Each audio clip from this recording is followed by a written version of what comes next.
Hello.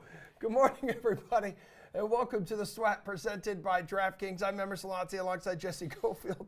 We've got a jam-packed 55 minutes lined up for you guys and gals, man. This is exciting stuff. Yeah, our fantasy GOAT bracket continues with a Mahomes versus Brady matchup. That should be interesting. Everything you need to know for the players, a.k.a. the fifth major, plus NBA and NHL picks. But we're going to start with the takeoff. With Jared Kravis, he is here. It is a Tuesday edition. Really? A Tuesday tradition edition here on The Sweat. We're so excited to have you here, Jared. Is this your home setup? It's looking amazing. I love this new studio. This is my kitchen. Okay.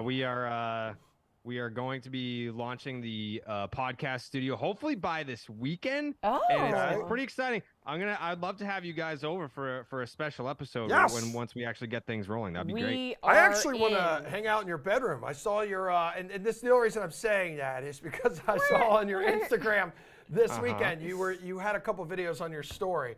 And it looks amazing. You got the fireplace, you got the TV like on both sides, a couch on one side. I said, dude, I could definitely you and I could make this work, becoming roommates.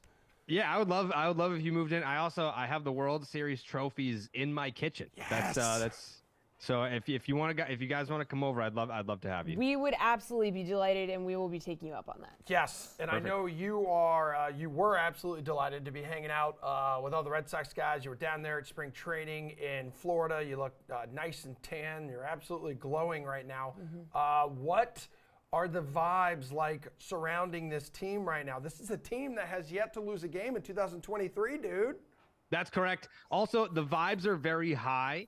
And I think that a lot of people would expect me to say that. Oh, you're a homer. You're a Red Sox honk. Of course, you're going to say that. John Tomasi, who is known for being very negative as it pertains to the Boston Red Sox, had the exact same take after I left Florida. He was like, this is, a different, and he's been around. He's covered some teams that did not have very good vibes. He covered the 2001 Boston Red Sox were a disaster. He was there for 2011 when it fell apart at the end. He was there for 2012. So he can compare and contrast with different clubhouses that have existed. And he said the vibes are good. I happen to agree. I think the vibes are very high. I think that it's the word that I would use is professional. There's a lot of professional hitters in there, guys that just go about their business. They don't need to be dragged by the collar anywhere. So that's why I think Alex Cora kind of described his team as a set it and forget it type team. He doesn't have to babysit anyone. So vibes are great. You like seeing Chris Sale smiling again? I did like to see that. I mean, put it this way. If you were one of the best in the world at what you did on the highest level, and then unfortunate incident after unfortunate incident kept you from doing that thing for 3 straight years, and these are prime years that you're able to do this thing, could you imagine the toll that must take on your mental health, especially with a competitor that's as ferocious as Chris Sale, that he just can't go out and do the one thing that he's programmed to do? So even if it's spring training, everyone's like, oh, who cares? It's spring training. He's throwing 96. He's out there. He's feeling healthy. He's striking out hitters with relative ease. I'm happy for the guy. All right, well, good news for you. Did you want to add something? No, I was going to say me too. I'm happy for the guy as well. I like him. I like him a lot. That's really exciting. You know him?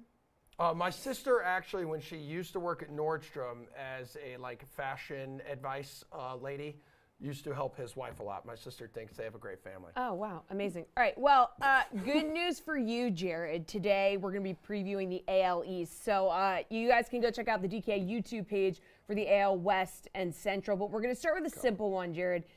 Who's winning the division? All right, Yankees plus 110, Jays plus 215, Rays plus 380 are the top 3 right now. So I'm going to run back my pick from last year. I like the Jays. And it's like, oh, shocker, he didn't pick the Yankees. The Yankees needed Aaron Judge to have a top 10 season in baseball history to win the division last year. I know that we're going to get to Aaron Judge specifically later in the show, but I think the odds are against Judge repeating what he did last year. They didn't necessarily get better. I mean, they go out and they add a Carlos Rodon, who was a great pitcher. But again, if you saw him pitch in San Francisco, very emotional cat. And if you're pitching in the Bronx for the first time, it's a different beast. I don't know how he's going to react to it. You've already got the shoulder injury to Frankie Montas.